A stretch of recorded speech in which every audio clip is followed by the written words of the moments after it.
Boa tarde, pessoal. Estamos aqui para mais um programa da série de 12 para falar de planejamento financeiro. Esse é o quarto programa e o tema de hoje é mercado imobiliário, crise ou oportunidade. Eu sou o Janser, planejador financeiro com mais de 4 anos de experiência, fundador do portal qifinanceiro.com.br. Estamos recebendo aqui hoje Augusto Périgo, grande especialista em mercado imobiliário, sócio-diretor da Real Decisions, uma das maiores empresas brasileiras do ramo, especializado em mercado imobiliário. Tudo bem, Augusto? Tudo bem. Tudo jóia? Um prazer recebê-lo, viu? O prazer é meu. Eu gostaria de agradecer pelo convite e agradecer toda a equipe da Infomoney e da QI Investimentos. Legal, cara. Obrigado. Bom, a gente quer falar desse tema tão preocupante, né, para o brasileiro, a questão da casa própria, até do investimento realmente no mercado imobiliário. Então acho que vai ser um papo bem interessante. Seguindo uma lógica, né, de passado, presente e futuro no mercado imobiliário, pensando nesse boom que a gente teve alguns anos atrás, né, o que possibilitou esse aumento de preços tão grande que a gente viu, né? E parece que esse ciclo acabou em 2014 e 2015, você vai falar melhor. Mas o que você enxerga que teve de fatores que possibilitaram esse grande boom no mercado imobiliário que a gente teve? Realmente o crescimento, né, do volume de vendas, ele foi bastante expressivo, né, a partir de 2004. E um principal fator, né, que impulsionou esse segmento foi a oferta de crédito. Uhum. Então, quando nós analisamos a quantidade de unidades financiadas, né, se você puder colocar o gráfico Vamos lá. que nós preparamos, a gente observa que em 2004 o crédito imobiliário no Brasil ele praticamente inexistia. Uhum. Né? Os bancos chegaram a financiar apenas 54 mil unidades em 2004. Entendi. Já em 2014, essa quantidade ela saltou para 538 mil unidades. Legal, então, tô houve vendo um aqui crescimento aí de 1000% nessa quantidade, né? muito expressivo, hein? Muito expressivo. Um dos fatores que possibilitaram esse crescimento, a maior oferta de crédito, foi a melhora no cenário econômico. Certo. Então, quando nós analisamos os números da taxa de desemprego, ela caiu em torno de 40%. Acho que nós temos aí também no próximo slide. Vamos dar uma olhada aqui. Legal que o Augusto, né, e a Real Decisions prepararam esse material, que ficou bem bacana, justamente para embasar essa discussão. E lembrando que a gente tem o chat também. Quem tiver dúvida, eu vou estar olhando o chat aqui e vou passar para o Augusto também responder ao vivo. Tudo bem?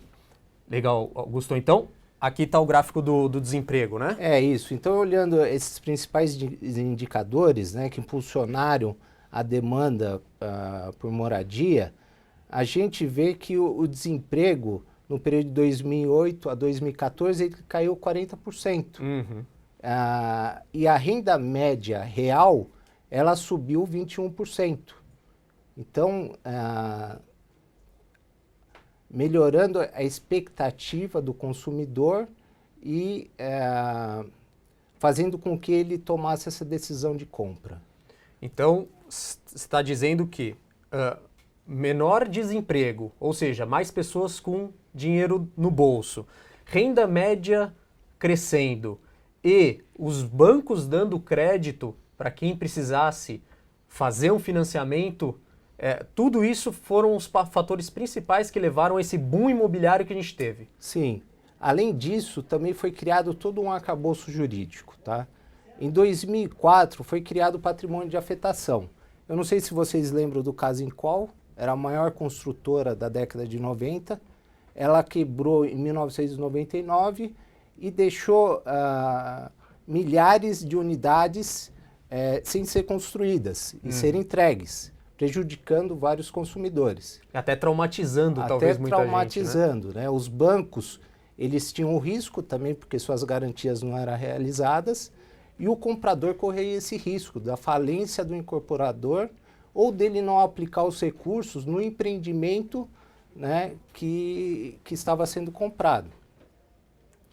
Então, com o patrimônio de afetação, o patrimônio da incorporadora passou a ser separado do patrimônio do empreendimento. Certo. E aí essa segurança jurídica trouxe também uma facilidade para o vendedor de imóveis ali também e para o comprador uma garantia de que o dinheiro dele seria investido naquele empreendimento. Seria investido no empreendimento.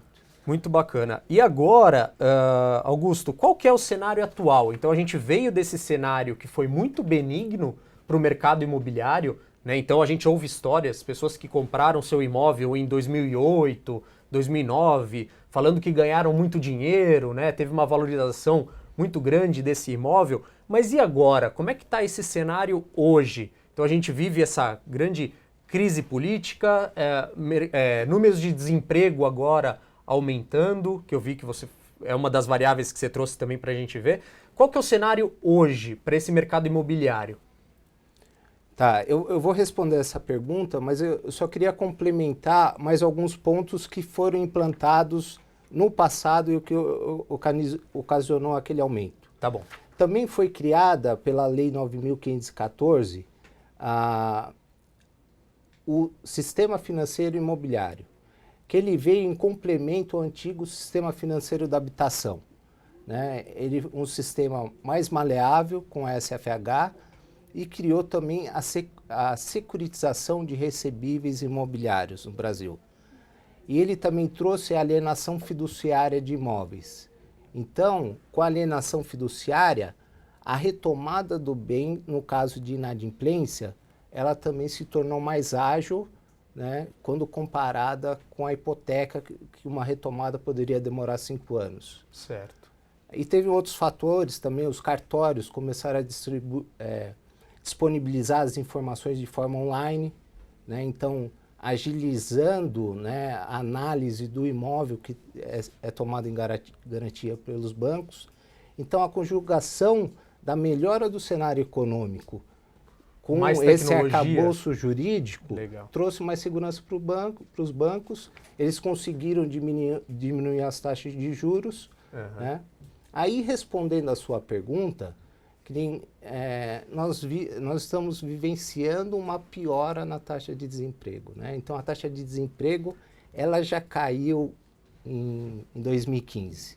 Então, já uma das grandes variáveis que importam para quem olha para o mercado imobiliário é também olhar para a taxa de desemprego. É olhar para a taxa de desemprego. Tá. E aí a gente vê no gráfico que você está mostrando aqui, já aumentando para 7,5% agora em 2015, já voltando, né, talvez próximo àquela taxa que você mostrou em 2008, isso, de 8,1%. Né? Então, as pessoas elas estão com medo de perder o emprego e estão vendo também a renda ser deteriorada pela inflação. Então, eles estão postergando a decisão de compra. Então, aquela demanda que ocorreu em anos passados, agora ela diminuiu. Bom, voltando ao gráfico anterior, né?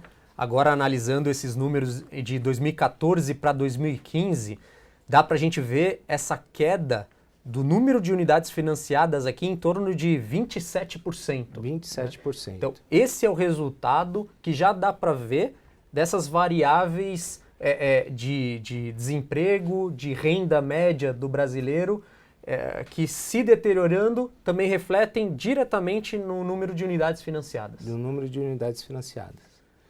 E nós vemos também que os bancos eles passaram a ficar mais restritivos quanto à concessão, mais rigorosos na concessão do crédito. Aumentou a inadimplência para os bancos? Então, ou eles já estão agindo, esperando que talvez essa inadimplência possa vir a crescer? Então, a inadimplência no crédito imobiliário ela é muito baixa ainda, né? Em torno de 2%.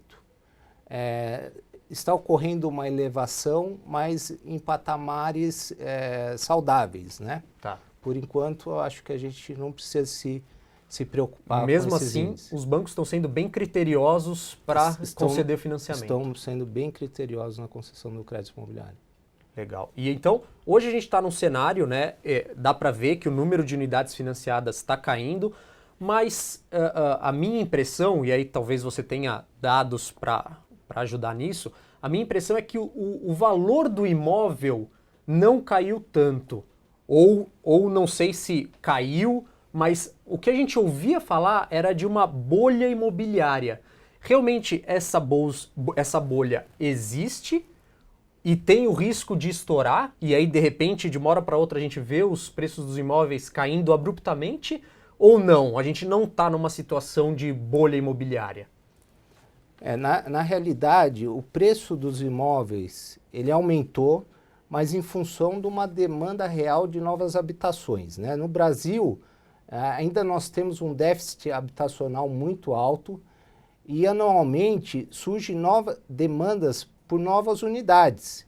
Então, são novos casamentos, divórcios que acontecem, que demandam novas unidades. Uhum. Diferentemente do que nós vimos em outros países, né?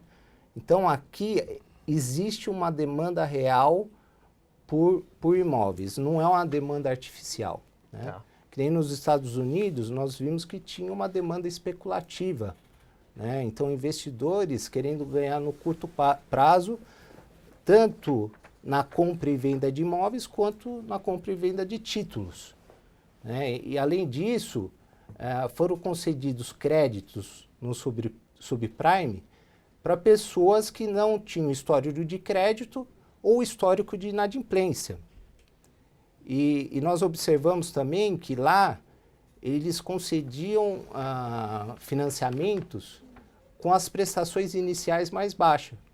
Em alguns casos, o cliente pagava só os juros e amortizava muito pouco no início. Então, o risco da operação ficava tudo para o final. Certo. E aqui no Brasil já foi diferente. Por quê? Os bancos eles são muito mais cautelosos, né? Então, lá na década de 80, os bancos cometeram alguns erros e começaram a corrigir isso, né? Os bancos passaram a financiar no máximo 80% do valor do imóvel. Certo. Eles começaram a utilizar também a tabela de amortização saque em substituição à tabela price. Só para o pessoal saber qual que é a diferença entre as duas. Então, no saque, a parcela de amortização ela é maior no começo. Então, as prestações elas são decrescentes no decorrer do prazo do financiamento. Tá. Isso traz uma maior segurança para as operações. Entendi. Então, não financia 100%, no máximo 80%, numa tabela que realmente já começa maior, numa parcela começa maior e vai decrescendo.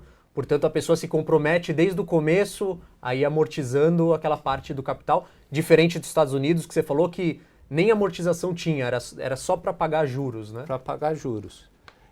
E quando nós analisamos as carteiras dos bancos, o saldo total de financiamento ele representa só 65% das garantias.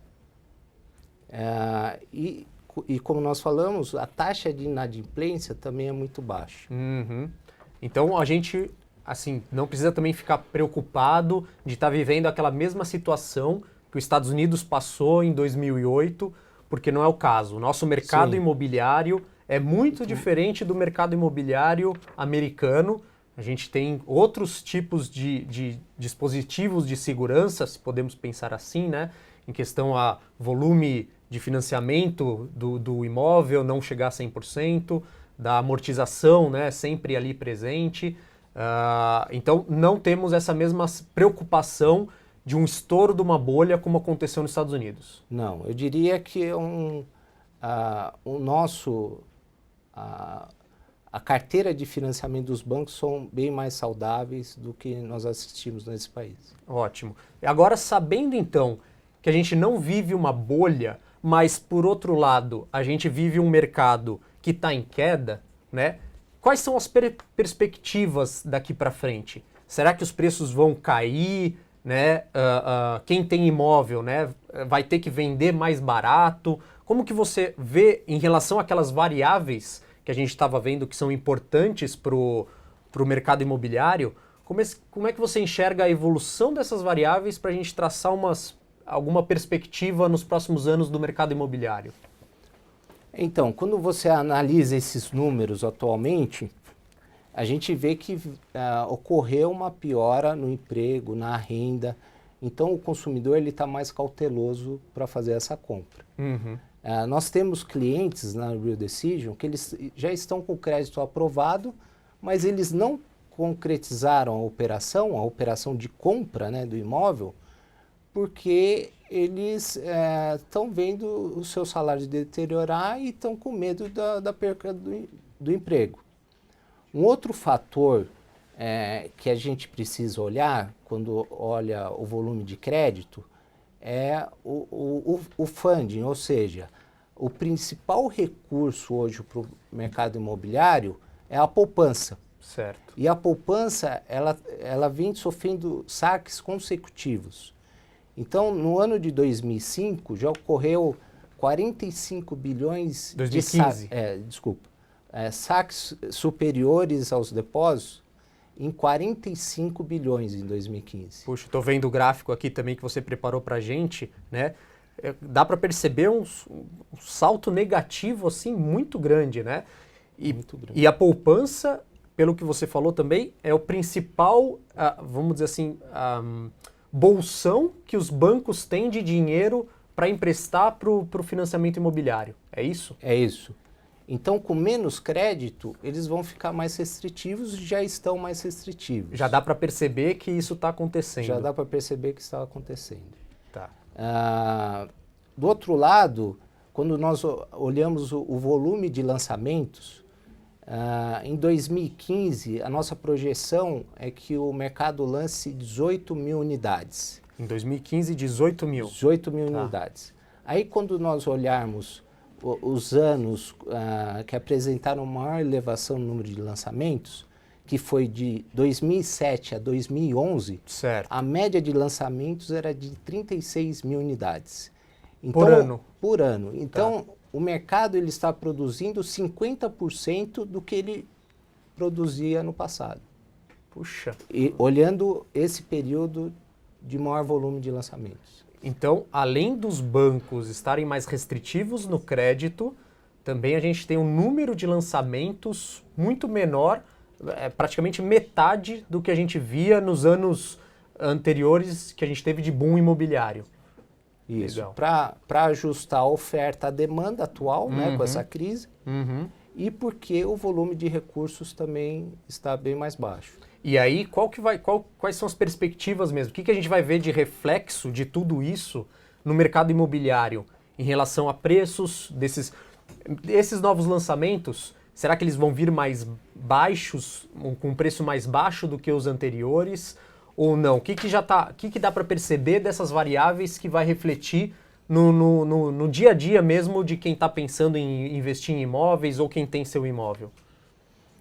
Então, falando no curto prazo, nós já assistimos uma perda no valor real dos imóveis, né? Tá. Então, se eu pego o crescimento, depois nós vamos ver um gráfico aqui, descontado da inflação já é um crescimento negativo em torno de 6%. Né? Quer que eu ponha? Vou te pôr no gráfico aqui do variação do preço versus a inflação. Versus a inflação. Tá. Então, o preço dos imóveis nos últimos 12 meses, ele cresceu 3,7%. Isso é a base do último ano. Legal. E os lançamentos, e o IPCA, né? Nosso índice de inflação nosso oficial. Índice de inflação oficial foi de 9,5%. Então, nós tivemos uma perda real no valor dos imóveis em torno de 6%. Poxa, então é aquela coisa, né? Pode até ser que o imóvel não se valoriza tanto, pode até ser que ele cresce um pouco de valor, mas se ele está crescendo menos do que a inflação, isso já é uma perda, né? É uma perda do valor real dele em relação à inflação. Sim. Então não basta só subir de valor, teria que subir acima da inflação. Teria que subir acima da inflação. Para se justificar um bom aumento de preços. Sim. Só que, olhando o curto prazo, esse é o cenário de crise, mas quando nós olhamos os números, né, voltando... Aquela questão do PIB, né? A relação crédito imobiliário-PIB no Brasil ainda é muito baixa. É 9,7%, vai chegar aí 10% até o final do ano. Só que no nosso vizinho Chile, esse percentual já é de 19%. E nos países desenvolvidos, esse percentual salta para 60% na Espanha e 62% nos Estados Unidos. Quer dizer, nesses países que sofreram a crise da hipoteca, mesmo depois da crise, eles possuem um percentual bastante elevado. A gente tem um percentual muito baixo ainda em relação a eles, né? Isso quer dizer que tem muito espaço ainda para crescer um mercado imobiliário no Brasil? Muito espaço. Então, tem oportunidades de crescimento, só que o mercado ele necessita de condições positivas para retomar esse crescimento. Tá. Outro gráfico que eu acho que ajuda a explicar isso também é justamente essa questão de demanda por novas moradias, né? Ou seja, pessoas que realmente estão procurando novas moradias, novas casas para morar, seja do jovem que está se formando e vai querer sair da casa dos pais, né? Como é que... Novos casamentos, né? Divórcios que ocorrem, as famílias se separam. Então, nós vemos aqui pelo gráfico que anualmente o mercado, né, as construtoras, elas precisariam produzir em torno de 1,5 milhão de novas moradias, né, para atender essas famílias. Certo. Né? Então, até 2020, as construtoras teriam que produzir 10 milhões de novas unidades. E isso, numa crise, só vai engordar o déficit habitacional. Puxa, então, ou seja, você está falando que a gente tem demanda por habitação, tem gente precisando de casa para morar. Sim. A gente tem uma relação de financiamento imobiliário em relação ao PIB muito pequena em relação aos outros países, até mesmo dos nossos vizinhos. Né? O que falta, então, para o mercado imobiliário realmente atender essa demanda são condições positivas na economia, que talvez é o contrário do que a gente está vivendo hoje, né? Sim. Então, eu acho que tudo isso leva a crer que aquele boom imobiliário que a gente teve foi uma demanda reprimida, que aí realmente encontrou as condições favoráveis para suprir, né, parte dessa demanda. Sim. Hoje a gente continua tendo essa demanda reprimida, mas o que falta agora são condições favoráveis para esse mercado imobiliário continuar se desenvolvendo. É isso? Isso, para estimular o desejo de compra. Entendi. Hoje a pessoa até ela gostaria de ter uma casa própria, mas ela não tem condições e não vê condições que possibilite ela adquirir essa casa própria. Entendi. Isso mesmo, correto. Vamos lá. Então agora falamos de o que aconteceu, como estamos e as perspectivas, né?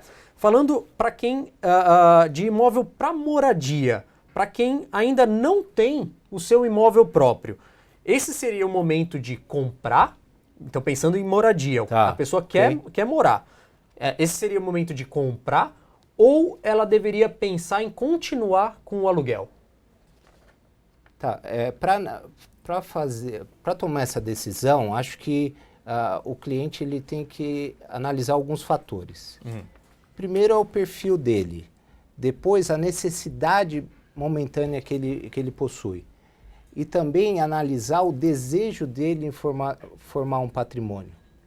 Né? Se a pessoa ela muda com muita frequência de imóvel ou muda muito de emprego, então não vale a pena você comprar um imóvel, né? Porque as custas de compra e venda, seja com cartórios, com tributos e com corretagem, a compra vai ficar inviabilizada. Então, nessa situação, nós recomendamos alugar. Agora, para quem está interessado em formar um patrimônio e não quer pagar um aluguel quando chegar na aposentadoria, então o recomendado é comprar um imóvel. Né? Agora, o aluguel, ele também pode trazer custos adicionais. Né? Se a pessoa tem um estilo de vida e quer adaptar o imóvel alugado para o seu tipo de vida, ele pode ter custos elevados.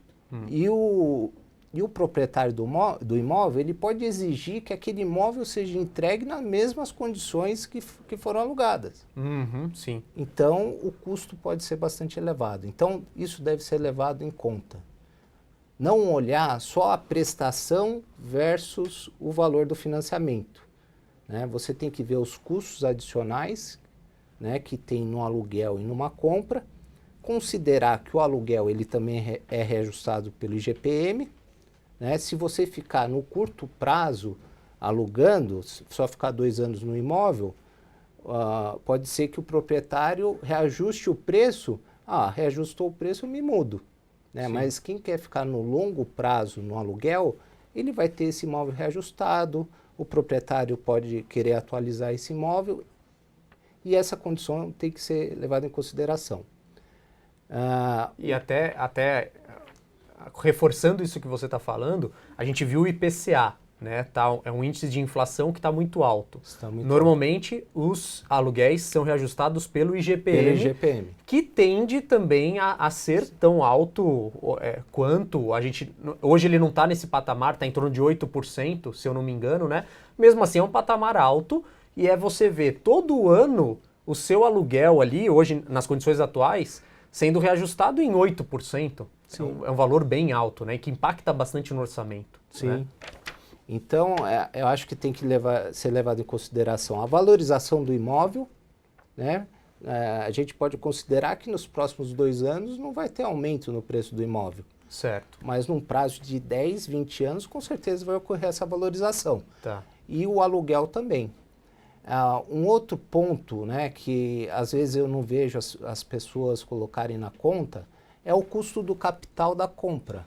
Então, o valor de entrada, ele também, quando você opta pelo aluguel, você pode poupar esse valor que você não usou na compra. Claro. Né? E esse valor ele vai ser aplicado no mercado financeiro, que você pode utilizar como índice para fazer essa projeção a poupança, um título de renda fixa, um título público, né? Aí depende muito dos índices que você vai utilizar para fazer toda essa conta e essa projeção e tomar uma decisão assertiva.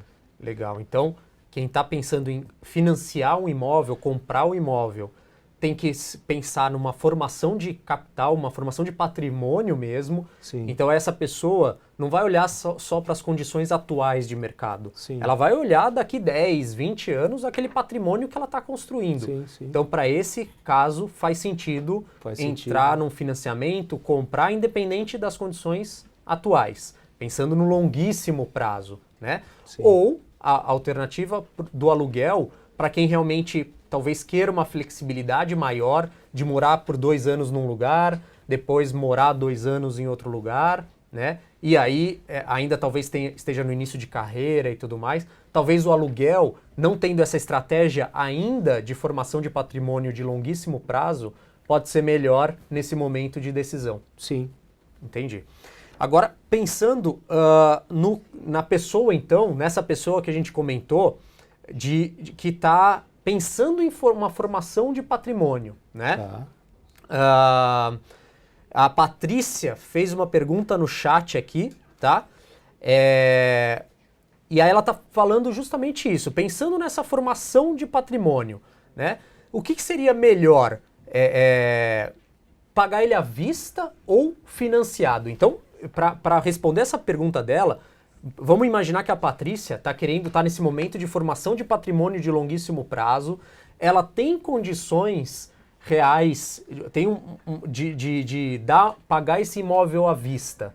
Será que ela deveria realmente pagar esse imóvel à vista ou deveria financiar esse imóvel e deixar uma parte do dinheiro ainda rendendo no mercado de capitais?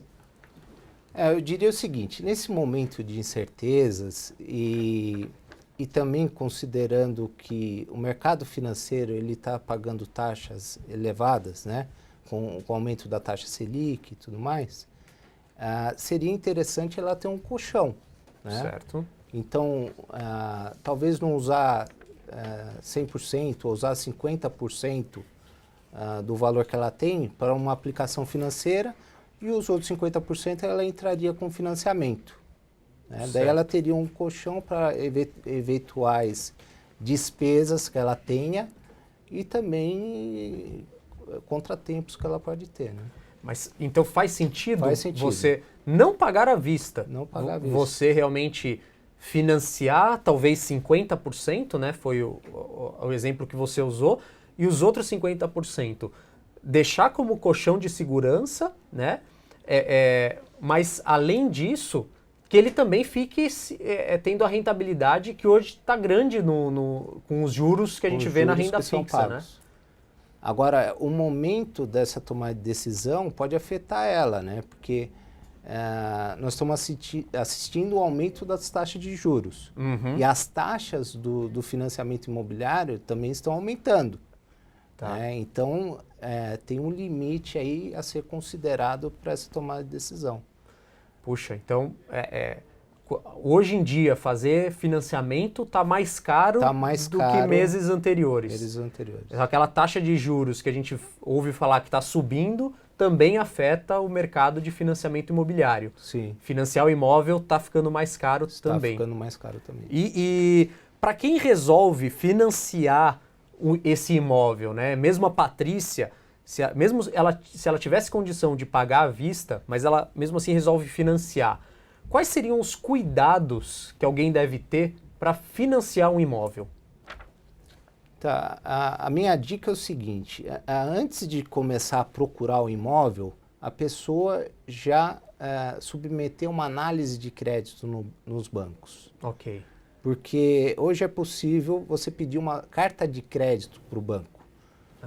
Então, o seu crédito é submetido, né, e sendo aprovado, o banco emite uma carta com um prazo para você ir buscar o imóvel que você deseja. Essa carta pode ter a validade de 90, 120 dias e você tem esse tempo para procurar o imóvel que você deseja.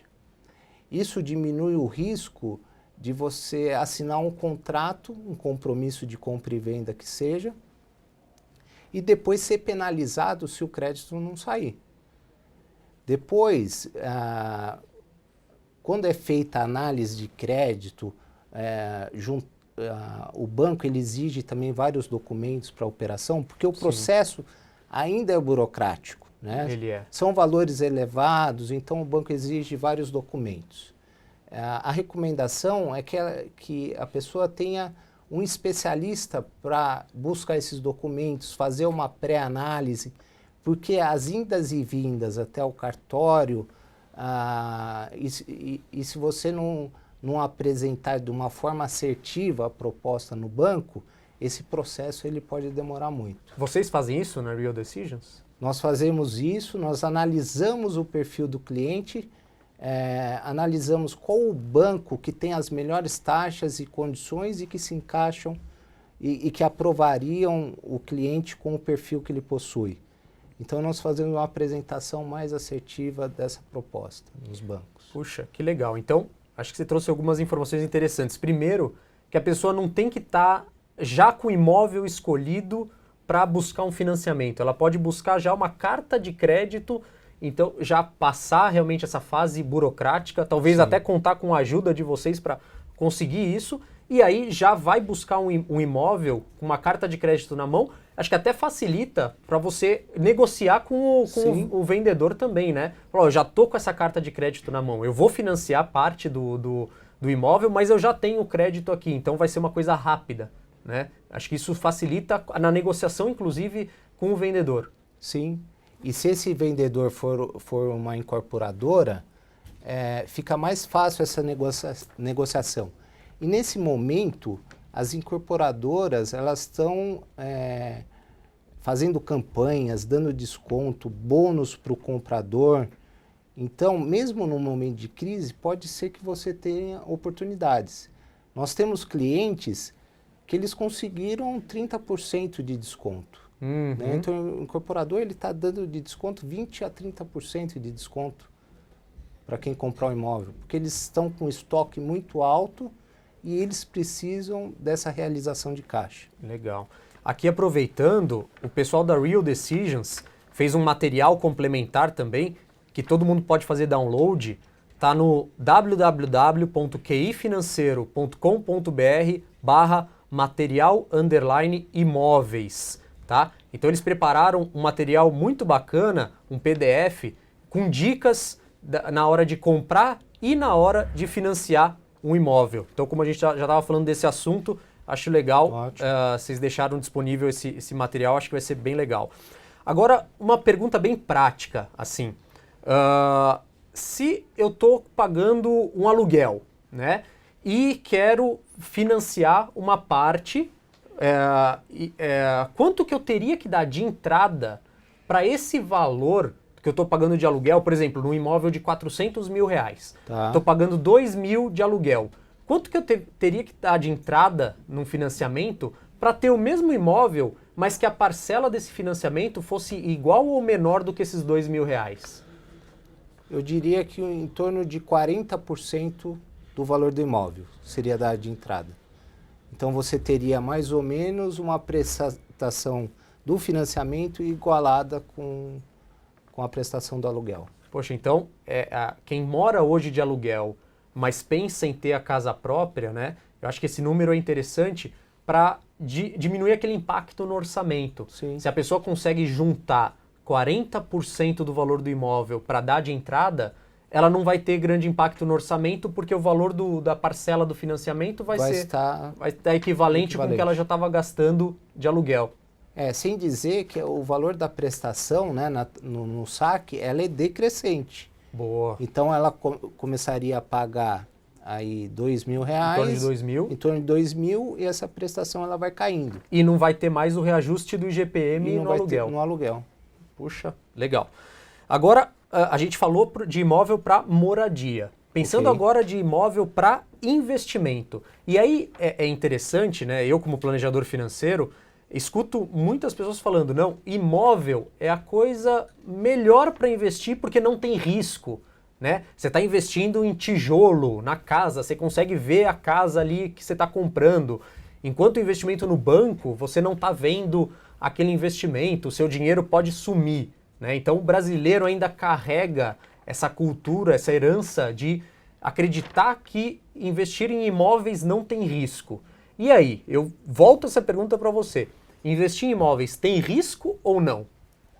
Na minha opinião, tem risco sim.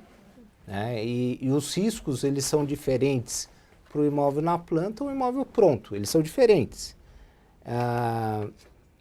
Então, o imóvel na planta, você está comprando um bem, é uma opção de compra, que você só vai exercer ela quando o imóvel ficar pronto. Uhum. E você só vai ter a posse desse imóvel quando tiver o habite e te entregarem as chaves. Certo. E nesse período, pode acontecer várias coisas. A incorporadora ela pode ter um problema de fluxo de caixa, ela pode quebrar, né? Então, além de analisar os documentos da incorporadora, você tem que analisar também se foi instituído o patrimônio de afetação. Porque se ela falir, a sua unidade pode ir para massa falida. Então, você tem que ir lá pesquisar, perguntar se foi criada uma empresa à parte para tratar esse empreendimento, que se chama SPE, ou instituído patrimônio de afetação. Além desse risco, tem o risco de você fazer um mau negócio, né? Então, antes de comprar, você tem que analisar os imóveis que estão na região. Nós temos que nenhum cliente que ele comprou 2 anos atrás um imóvel valendo ele fechou a negociação 2 milhões e 200. A incorporadora falava que depois da obra ia valer 2 milhões e 500. Ele já esperava uma valorização de 300 mil reais aí. Isso. Só o que aconteceu? Na verdade, veio a crise e na região estão vendendo um imóvel parecido com o dele por 1 milhão e 700. Puxa, então ele pagou 2 milhões e 200. 2.200. E agora vê o com a mercado... expectativa de ir para 2,5 e só que agora vale 1.700. Aí ele nos procurou meio que desesperado, porque ele precisa de caixa. Ele comprou da incorporadora esperando essa valorização. Certo. E agora ele vai ter que fazer um financiamento. Ele não está conseguindo vender. Então, o que acontece? Se ele for vender esse imóvel, ele vai ter que realizar esse prejuízo. Certo. Então, nós realizamos uma avaliação desse imóvel, montamos um laudo, né, pesquisando, fizemos a amostra com imóveis da região e comparamos o valor dele com o valor do metro quadrado de imóveis semelhantes. Tá. Então, o risco de fazer um mau negócio também existe para imóveis. Também existe para imóveis. E no pronto também, né? No imóvel pronto, pode ser que você tenha que disponibilizar mais recurso, né? Seja à vista ou financiado, você vai ter que dar uma entrada. E se o imóvel tiver problemas estruturais, você pode comprometer ainda mais o seu caixa. Então tem que ter cuidado, pedir para um especialista avaliar aquele imóvel. Depois, o imóvel usado também tem um vendedor que precisa ser analisado, né? Porque se o vendedor tiver alguma pendência, essa pendência pode recair sobre o imóvel. Certo. Então você tem que analisar o imóvel para ver se ele é financiável ou não. Você tem que analisar o vendedor e ser analisado também para ver se você vai conseguir esse crédito. Então, pensando Então, no imóvel, risco de crédito, pensando no imóvel como investimento, tem muitos fatores aí fatores a serem analisados. Você falou risco de crédito, risco de mercado, cair o preço, né? Sim. Risco da incorporadora vir à falência, né? É isso? É isso. Então, tem vários riscos envolvidos que eu acho que muita gente acha que investir em imóvel é aquela coisa fácil, né? Vai lá, compra por um preço e vende por um preço maior. Mas a gente está vendo, inclusive passando por essa situação, Sim. que não é bem assim. Acho que muita gente caiu nessa mesma situação que você citou de exemplo. Comprou lá atrás, na planta, esperando uma valorização na chave, chegou na hora da entrega da chave, não se valorizou, às vezes pode até ter caído, e agora a pessoa tem que resolver o que vai fazer. Muitas vezes a pessoa está tentando vender e não consegue vender e não sabe por que vende, né? Porque, na verdade, o preço está acima do que está sendo negociado. Então tem que ser muito bem analisado Muito essa bem questão analisado. de investimento em imóveis. O Serginho, aqui, ele está perguntando em relação à carta de crédito. Ele está perguntando, obtenção desta modalidade de crédito é onerosa? Então você conseguir uma carta de crédito, você tem um alto desembolso para conseguir isso? Não, ela não tem custo nenhum. Então, você vai solicitar essa carta de crédito e o banco não tem nenhum custo adicional sobre isso. Só que a minha dica é o seguinte, você tem que consultar os bancos, mas eu acho que quando você apresenta uma proposta de financiamento, você não pode mandar para todos os bancos, você tem que ser mais assertivo. Por quê? Certo.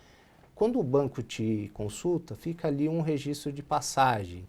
Então, o seu score vai ser afetado se você for constantemente consultado. Então, isso daí, para você ter mais assertividade nessa aprovação, você tem que ser mais certeiro.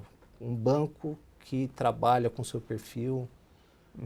Entendi. Então, procurar realmente instituições que estejam de acordo com o seu perfil. Não precisa ficar dando tiro para todo lado, que pode até prejudicar o seu score. Legal.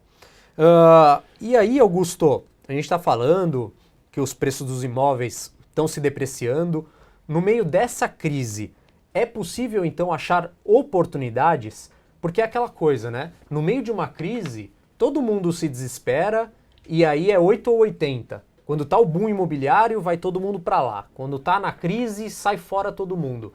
Será que se alguém souber analisar melhor esse mercado, vai achar oportunidades que pode até ter ganhos em cima nesse cenário de crise? Sim, eu acredito que sim. O ditado popular fala que em momentos de crise as oportunidades aparecem. E como eu citei, as incorporadoras estão dando desconto, bônus. Como eu falei, eu tenho clientes que estão conseguindo descontos, e quando você fala de um desconto de 30%, com certeza esses 30% ele vai ajudar você a passar por esse momento de crise, mesmo que caia mais 10%. Certo. Né? Nós temos lá também como cliente uma família lá de 3 irmãos que os 3 compraram imóveis. Se pegar o desconto que os 3 tiveram, dá quase para comprar um novo imóvel. Mas eles compraram juntos o mesmo imóvel ou cada um comprou um? Juntos, imóveis no mesmo empreendimento. Porque talvez outra estratégia também, você podendo olhar para essas oportunidades, mas não tendo todo o dinheiro, se juntar com alguém, né? Um familiar ou um sócio. Sim, a negociação com certeza vai melhorar. E aí aproveitar essas oportunidades, talvez com dinheiro seu e de mais outras pessoas, realmente para fazer um bom negócio. Sim, com certeza. Então esses feirões, não sei se chamados de feirões da casa própria, ou esses dias especiais das incorporadoras, vale a pena ir lá visitar e ver o que eles estão oferecendo? Vale a pena, o cliente precisa pesquisar. Nós assistimos no passado uma distorção de mercado, né? Nós vimos o preço dos imóveis no lançamento, muitas vezes estavam igual ao imóvel pronto, o imóvel novo pronto. Isso é uma distorção de mercado, né? Teria que ser mais barato. Teria que ser mais barato. Antes. Então, se o cliente não pesquisar, ele pode estar pagando mais caro. Tá. Então, justamente fazer essa pesquisa em feirões, então vale a pena realmente visitar, com certeza. Tá de olho, porque pode ali sair alguma oportunidade, como você falou, esses descontos de 20%, 30% no imóvel, mesmo que ele ainda caia num valor, você já está comprando ele um valor mais baixo, que vai te ajudar ali a manter, mesmo tendo mais queda para frente. Sim. Né? Muito bacana. Agora, então, falando para quem já tem um imóvel de investimento. Então, aquela pessoa, e acho que a gente chegou a citar várias dessas pessoas, né, que aproveitaram um boom imobiliário, compraram o seu imóvel, hoje ainda estão com ganho, né? Então, se pensar uma pessoa lá atrás, vamos pensar, ela comprou por R$500 mil o imóvel dela, né? Hoje, esse imóvel, mesmo com toda essa turbulência, está valendo ali seus R$800 mil, vamos supor, né?